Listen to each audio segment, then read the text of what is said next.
والسلام. الحمد لله رب العالمين، والصلاة والسلام على سيدنا محمد الأمين. الحمد لله رب العالمين، والصلاة والسلام على سيدنا محمد الأمين وعلى آله وصحبه والتابعين لهم بإحسان إلى يوم الدين. وبعد، يقول الله تعالى في القرآن الكريم: بسم الله الرحمن الرحيم: وتعاونوا على البر والتقوى ولا تعاونوا على الإثم والعدوان. Entendez-vous pour l'obéissance et la piété, ne vous entendez pas dans la désobéissance et l'injustice. ويقول النبي صلى الله عليه وسلم: إنما الأعمال بالنيات وإنما لكل امرئ ما نوى. Les actes dépendent de l'intention, chacun aura de son acte selon l'intention qu'il a accomplie. قال النووي رحمه الله: الحديث 30. هذا الحديث أصل كبير من أصول الدين، كما قال أبو بكر ابن السمعاني قال: وحكي عن بعضهم أنه قال: ليس في أحاديث رسول الله صلى الله عليه وسلم حديث واحد أجمع بانفراده لأصول الدين وفروعه من حديث أبي ثعلبة. Alors, au sujet du 30e hadith, il a dit que c'est un hadith qui est une grande référence dans le fondement de la religion de l'islam, comme il a dit Abu Bakr ibn Sam'ani. Il a dit, et ça a été dit que certains savants ont dit, qu'il n'y a pas un hadith parmi les hadiths du prophète alayhi salatu wassalam qui réunit par en lui-même les bases et les fondements de la religion et en même temps certains détails comme le hadith de Abi Tha'laba, celui-là al-Khushani. وحكي عن أبي واثلة المزني أنه قال: جمع رسول الله صلى الله عليه وسلم الدين في 4 كلمات ثم ذكر حديث أبي ثعلبة.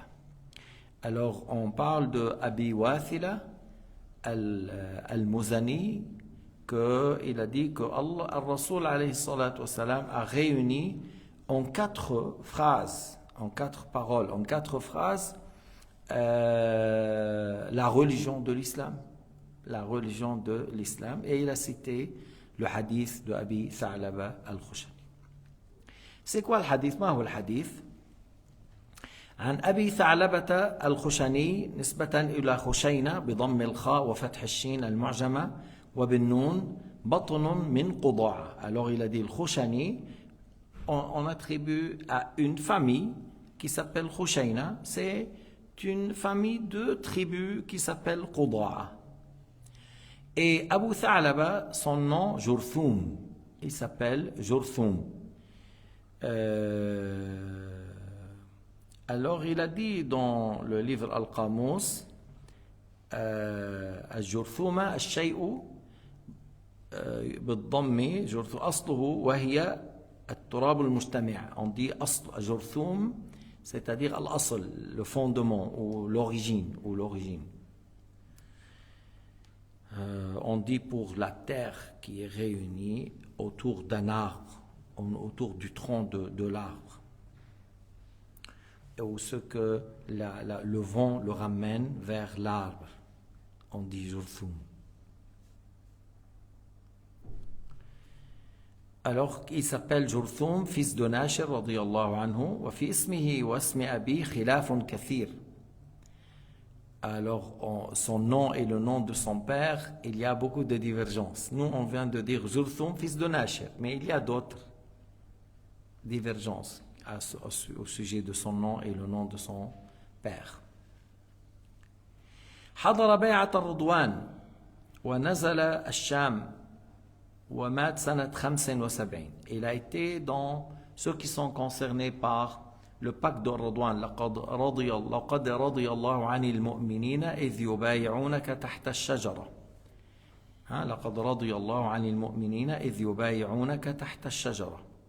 Alors on la nomme Bay'at al-Ridwan, le pacte de al-Ridwan, parce qu'il y avait quelques centaines des musulmans qui ont donné le pacte au prophète Mohammed sallallahu alayhi wa sallam.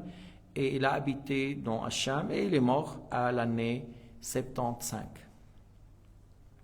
إذن de أبي ثعلب الخشني جرثوم في زدناشر عن رسول الله صلى الله عليه وسلم قال إن الله فرض فرائض أي أوجب عليكم أمورا وألزمكم القيام بها فلا تضيعوها. Allah Ta'ala a rendu obligatoire sur vous des choses obligatoires. Allah Ta'ala vous a ordonné de le faire. Alors il ne faut pas les délaisser. Il ne faut pas les délaisser. فلا تضيعوا لا تتركوها لا تضيعوها أي لا تتركوها. Ne les délaissez pas. ولا تقصروا في أدائها et ne les négligez pas. Ne faites pas de paresse à ce sujet. Il faut les accomplir sans paresse, sans délaissement. ولا تخرجوها عن أوقاتها et ne les faites pas sortir de son temps. Ne les faites pas sortir de son temps. Il faut les faire à leur temps complètement. Il ne faut pas les délaisser ni les négliger. وحد حدودا حد حدودا أي بين وعين صفات أو هيئات أو مقادير أو أعدادا أو نحو ذلك لأداء أمور أذن الله في فعله. حد حدودا et là il nous a clarifié pour certaines choses. Il nous a clarifié certaines choses. Par exemple, certains attributs, certaines quantités, certains volumes, certains nombres. Par exemple, la zakat pour 30 vaches et veaux, pour les moutons 40, pour les chameaux 5. Puis après, pour le zakat du blé, tout ça, on dit خمسة أوسق, al-wusuq, c'est ton sa'. Et ce ton sa', le sa' 4 moud en tout, c'est 1200 moud, 1200 moud, la zakat. Alors il y a des limites qu'Allah Ta'ala a fait. Puis après, lorsque tu donnes la zakat, si tu as 25 chamelles, il faut donner une chamelle d'une année. Tu vois, on dit la chamelle qui a une année, il a un nom spécifique. Et si il a 36, alors on donne une autre chamelle qui a 2 ans, Bintou Laboun, Bintou Makhad, celle de l'année, Bintou Laboun, celle de 2 ans. Et en fait, Allah Ta'ala nous a clarifié certaines choses à faire dans la religion, par le nombre, par les attributs, par la quantité, par le volume. Alors il faut respecter ce qu'Allah Ta'ala nous a clarifié et de les faire comme il a ordonné. فلا تعتدوها أي لا تتجاوزوها بل قفوا عندها. Si Allah nous a ordonné de donner une chamelle de 2 ans, on ne va pas donner une chamelle d'une année. Mais est-ce que je peux donner quelque chose de plus haut? Oui, parce que là j'ai donné l'obligation et plus haut. Si je dois donner une chamelle de 2 ans et j'ai donné une chamelle de 3 ans, ça c'est mieux et je peux le faire. Mais pas moins. Mais des fois, dans la zakat ici, on a dit on peut. Mais si on dit le subh est 4 rak'at, il ne faut pas dire moi je fais 5, je vais faire 8. Non, tu fais 4, tu n'ajoutes rien. Après tu vas faire des sunan, oui, mais pas le dhuhr lui-même, tu ajoutes une 5e rak'at. Pas le asr, tu ajoutes 2 rak'at. Non, là il ne faut pas ajouter. Ça, tu dois la faire comme il est, comme Allah Ta'ala nous a ordonné. Maintenant, celui qui veut faire des choses surérogatoires, alors il fait les sunan, il fait la prière dans la nuit. فحدود الله ما منع الله من مخالفتها بعد أن قدرها بمقادير مخصوصة والصفات مضبوطة كتعيين الركعات والأوقات. Maintenant, c'est-à-dire les limites ou les limites qu'Allah Ta'ala nous a ordonné de respecter et qu'on n'a pas le droit de diminuer ou d'ajouter, comme les nombres de rak'at qui sont obligatoires. Comme le temps de la prière, le temps de subuh, depuis l'aube jusqu'au lever du soleil. Alors tu ne vas pas retarder. Et le dhuhr jusqu'à l'ombre est égal à l'objet, prenons en considération l'ombre de zénith, parce que les wahhabiyin, bi-Afriqiya, ils ne connaissent pas le zénith. Ils ne savent pas que ça veut dire l'ombre de zénith. Ils ont fait le adhan de l'asr 40 minutes avant l'heure. C'est quoi ça? 40 minutes avant l'heure? Qu'est-ce qu'il y a? Alors j'ai remarqué que Et ils ne savent pas c'est quoi que le soleil dans certains pays, à midi juste, l'ombre de l'objet, il donne une certaine distance. Dans certains jours, c'est 0, et dans certains jours et certains pays, des fois, le quart, le tiers, le double 2 fois, en Suisse 2 fois et demi. L'ombre d'un objet de 20 cm en hiver, l'ombre de zénith d'un objet de 20 cm, c'est un demi-mètre, c'est 50 cm en Suisse. Tout ça n'est pas pris en considération. Lorsque tu dis l'asr est rentré, alors l'ombre est égale à l'objet plus 50. Et 50, c'est que tu mets à côté. Il faut que l'ombre soit égale à l'objet sans l'ombre de zénith. Et ils ne connaissent pas les gens là-bas, parce qu'ils n'ont pas appris la science bouche-oreille. Ils lisent et ils ne savent pas, ils ne sont pas au niveau de Malik et Shafi'i. Et la plupart d'eux, c'est Hamqa et Mughaffalin, c'est des studios idiots, stupides. Qu'est-ce qu'ils comprennent? Ils ne comprennent pas que ça veut dire l'ombre de zénith. Ça, c'est en Guinée, à Kanka. Et ils n'ont pas reconnu. Jusqu'à maintenant, je pense qu'ils font avant l'heure. Jusqu'à maintenant, je pense qu'ils font le asr avant l'heure.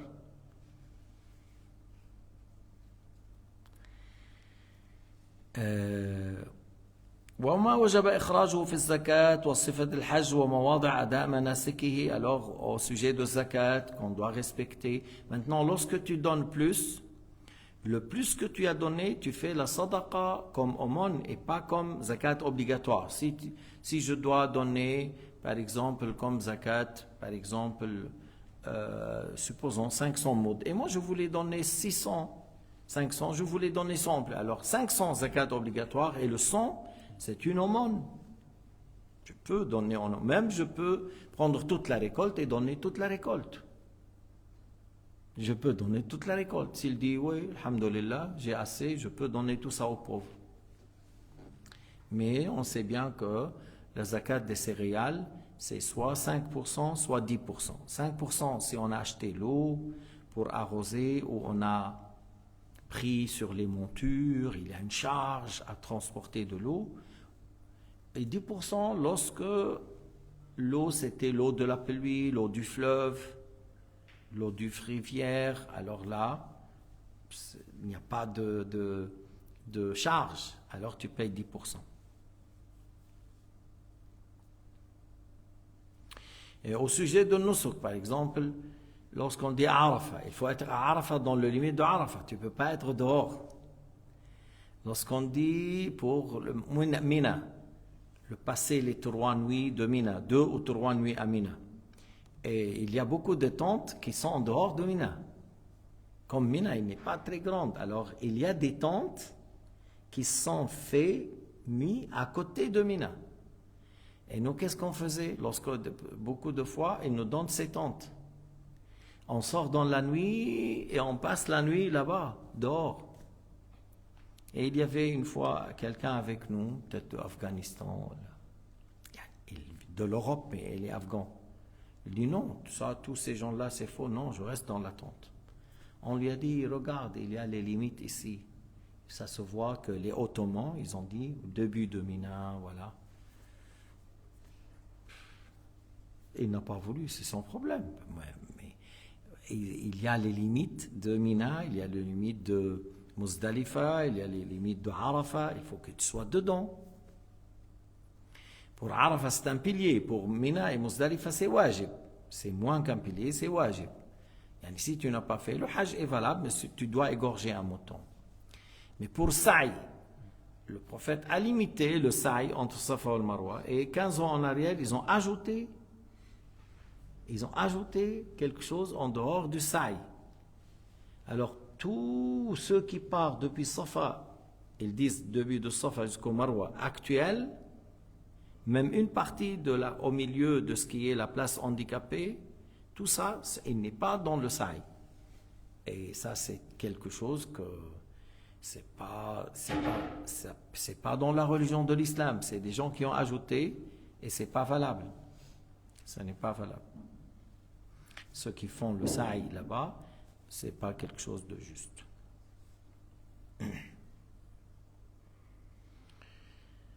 Ou, par exemple, quel est le voleur? Quand est-ce qu'on coupe la main? C'est-à-dire dans les pays où ils pratiquent les lois de l'islam, ils volent combien? Le un quart d'un dinar, à peu près 1 gramme d'or.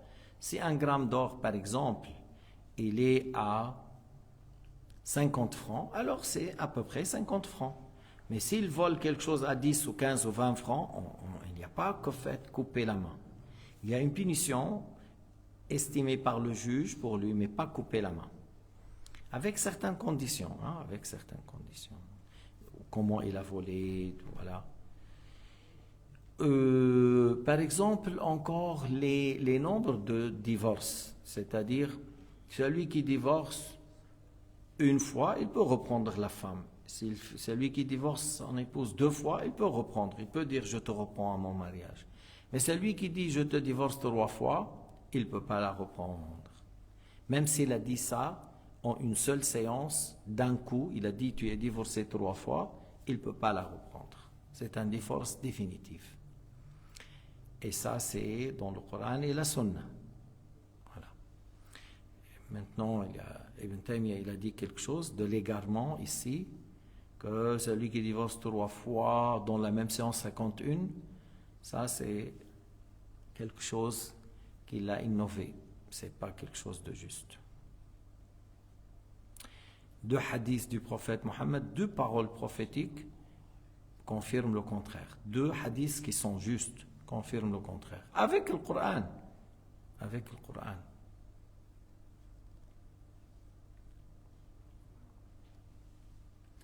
ولما كان العامل بها يتصرف في حيز الحق وإذا تعداه وقع في حيز الباطل كان المنهي عنه هو التعدي.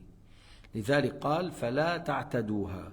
Alors, lorsqu'on dit le fait de maintenir la droiture et ce qui est juste, le fait de garder ses limites qu'Allah Ta'ala nous a clarifiées, que ce soit les attributs, le nombre, la quantité, l'âge, ainsi de suite, tout ça, ça dépend de la chose, la place, et il ne faut pas la dépasser. Alors, lorsqu'on a dit que si quelqu'un n'a pas respecté, on dit il a dépassé les limites. On dit il a dépassé les limites.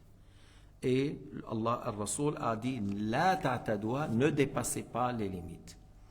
La tatrukuha, ne les délaissez pas. Ne délaissez pas.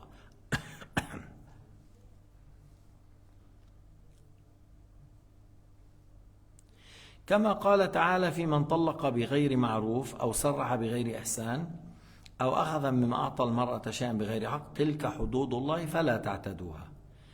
En parlant de talaq, en parlant de celui qui a libéré mais sans bienfaisance, ou par exemple il a pris une partie de la dot, le mahr ou le sadaq. Et il a dit, tilka hududullah, voilà les limites qu'Allah Ta'ala, il vous a décrit, ne les dépassez pas. Fala ta'tadouha, ne les dépassez pas, ne les transgressez pas. وَمَنْ يَتَعَدَّ حُدُودَ اللَّهِ فَأُولَٰئِكَ هُمُ الظَّالِمُونَ. Et celui qui dépasse les limites ou transgresse les limites, ce sont les injustes. وكما قال تعالى وكما قال في من تجاوز ما فرض الله للورثة فزاد وارثا على حقه أو نقصه منه تلك حدود الله ومن يطع الله ورسوله يدخله جنات تجري من تحتها الأنهار خالدين فيها وذلك هو الفوز العظيم ومن يعص الله ورسوله ويتعدى حدوده يدخله نارا خالدا فيها وله عذاب مهين. Alors tu vois, dans l'ayat qu'on a cité là, c'est au sujet en parlant de l'héritage. En parlant de l'héritage. Et après qu'il a parlé de l'héritage, il a dit voilà tilka hududullah, les limites que Allah Ta'ala vous a décrit, vous a clarifié. Je ne sais pas si on dit décret,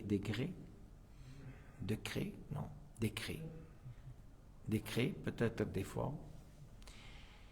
Et il a dit, l'ayah signifie, celui qui obéit à Allah et son messager le fait rentrer dans le paradis dans lequel des fleuves qui naviguent, de l'eau qui coule et et ils seront dedans éternellement, et c'est ça la grande réussite. Le fait de rentrer au paradis sans châtiment, c'est là la grande réussite. Et celui qui désobéit à Allah et son messager, et il dépasse les limites, il transgresse les limites, Allah le fait rentrer à l'enfer. Il a dit khalidan fiha, éternellement dedans, c'est-à-dire lorsque il critique les lois de l'islam et il les considère pas les meilleurs, et il croit que ce qu'il fait est meilleur, alors là ça devient de la mécréance, parce que le fait seulement ne pas faire telle chose obligatoire, on ne dit pas c'est la mécréance, on dit c'est un péché. Mais lorsqu'on dit ce qu'Allah a ordonné, il n'est pas bien, il n'est pas actuellement, il ne suffit pas pour les gens, il n'est pas le meilleur pour les gens, alors là c'est de la mécréance.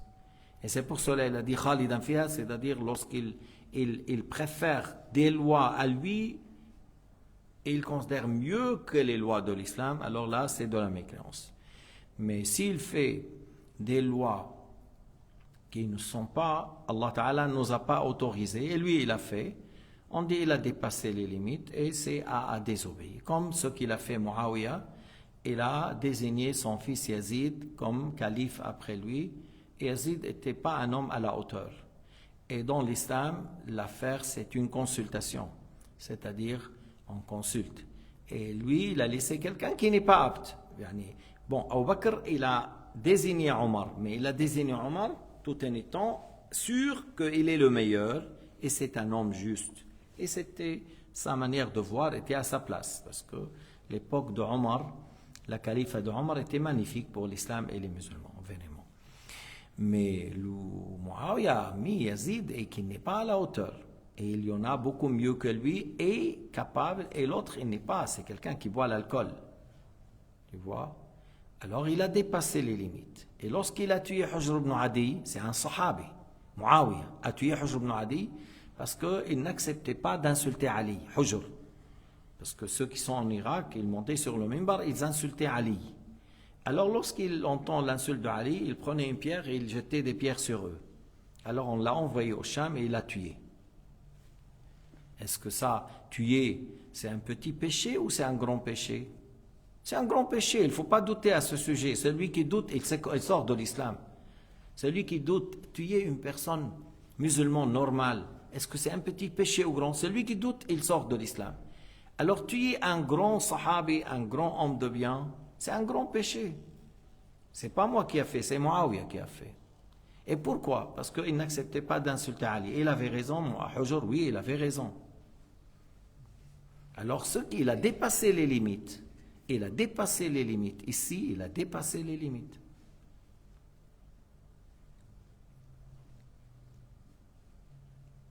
Je ne sais pas ceux qui disent des fois, en citant Muawiyah, ils louent. Qu'est-ce qu'ils disent à Allah Ta'ala le jour du jugement avec ça? Qu'est-ce qu'ils disent à Dieu le jour du jugement? Que voilà, il a tué quelqu'un. Autre de ceux qui sont morts dans la bataille de Siffin, 70 000 morts à cause de lui. روى أحمد والنسائي في تفسيره والترمذي حسنه أن رسول الله صلى الله عليه وسلم قال واللفظ لأحمد ضرب الله مثلا صراطا مستقيما وعلى جنبتي الصراط سوران فيهما أبواب مفتحة وعلى الأبواب ستور مرخات وعلى باب الصراط داع يقول يا أيها الناس ادخلوا الصراط جميعا ولا تعوجوا لا تميلوا يعني لا تذهبوا إلى الأطراف لا تعوجوا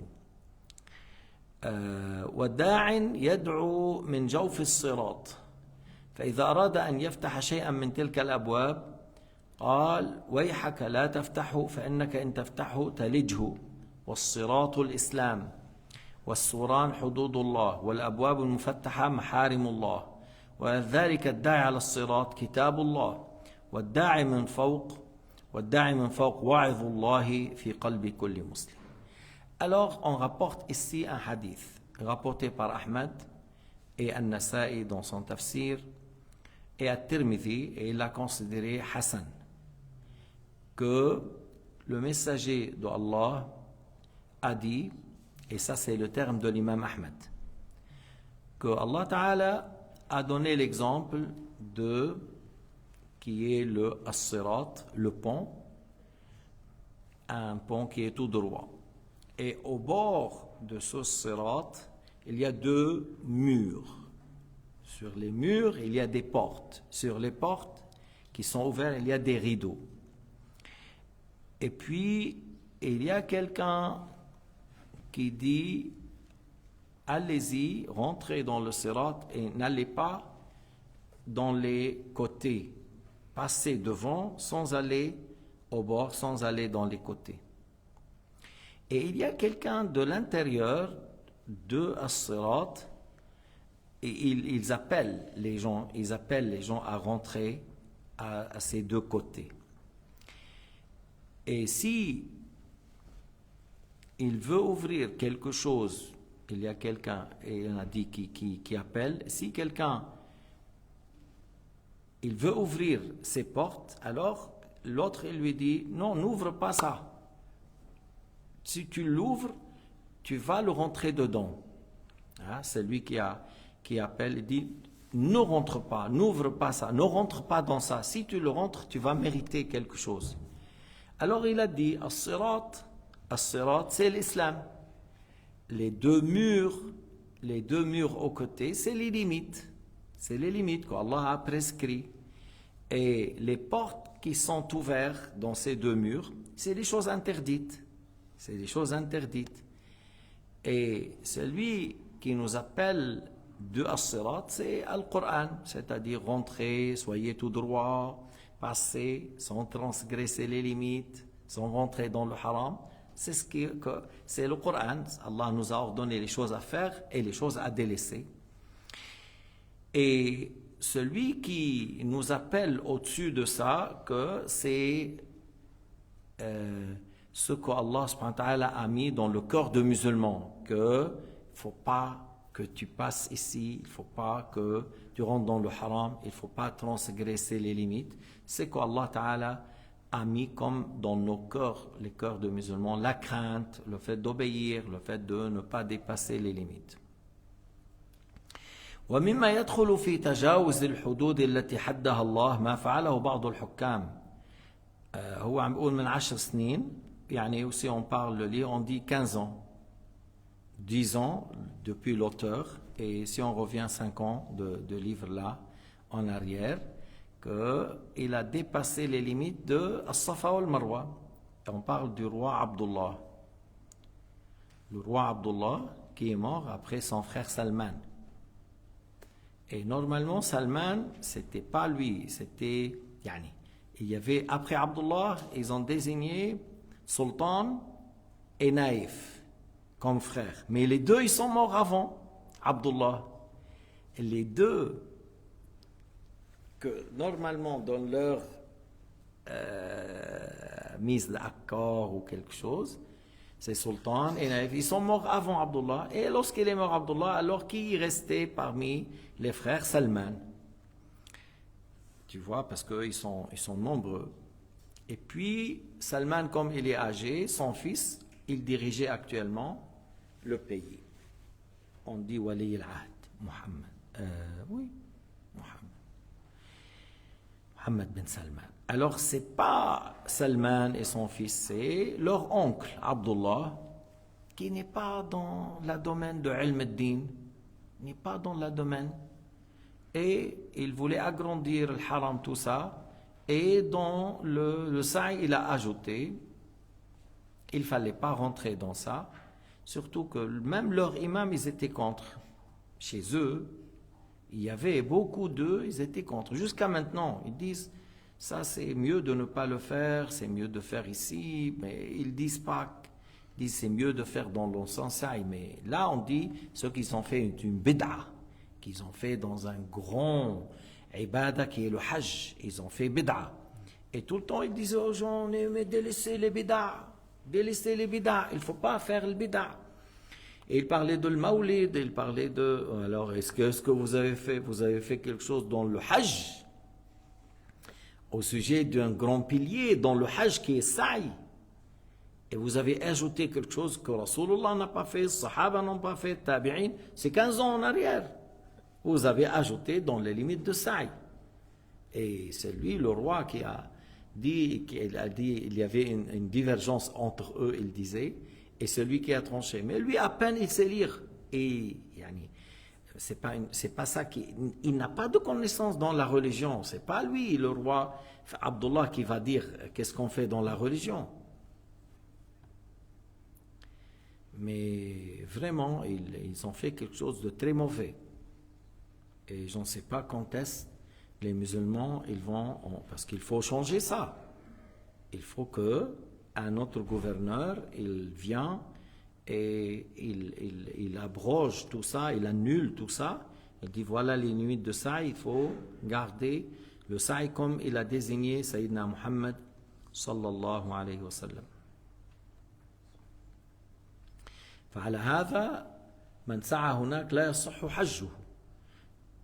Le hajj n'est pas valable. Si tu fais le sa'i actuellement comme ils ont fait, le hajj n'est pas valable. Mais certains imams comme Abu Hanifa, ils ont dit le sa'i c'est pas un rukun, c'est pas un pilier, c'est wajib. Alors si tu n'as pas fait, tu égorges un mouton. Ça selon les Hanafites. Mais la plupart des savants ont dit que c'est un pilier et si on n'a pas respecté ça, le hajj n'est pas valable.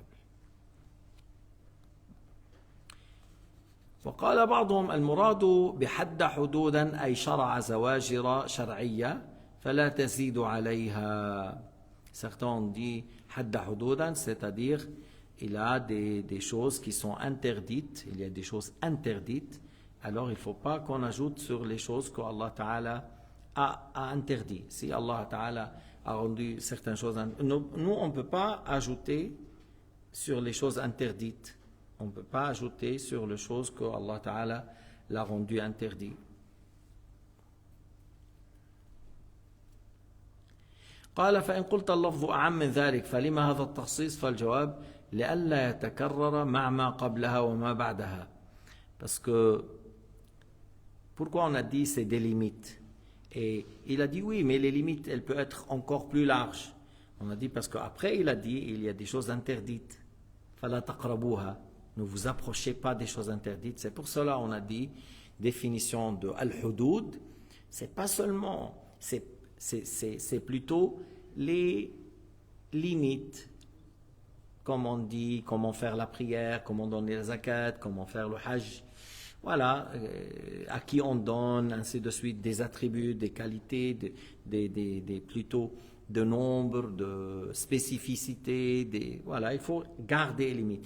Et ici on dit, c'est pas dans ça qu'on va dire parce que le haram, parce que si c'est le cas, pourquoi il a répété après, et des choses interdites, il ne faut pas que vous approchiez de ça.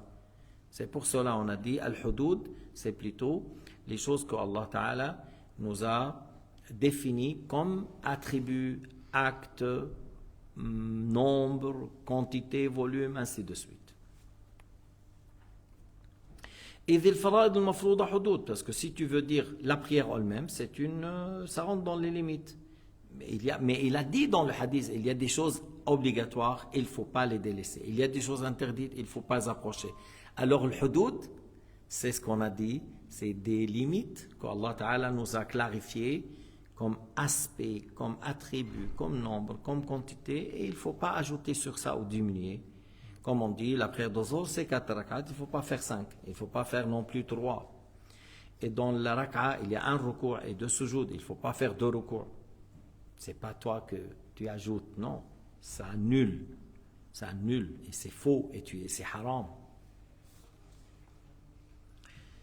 هكذا قال قلت لكن لقائل أن يقول إذا فسرت الحدود بالصفات والهيئات ونحو فلا تكرار وحينئذ فلا مانع من إدخال الزواجر الشرعية تحتها.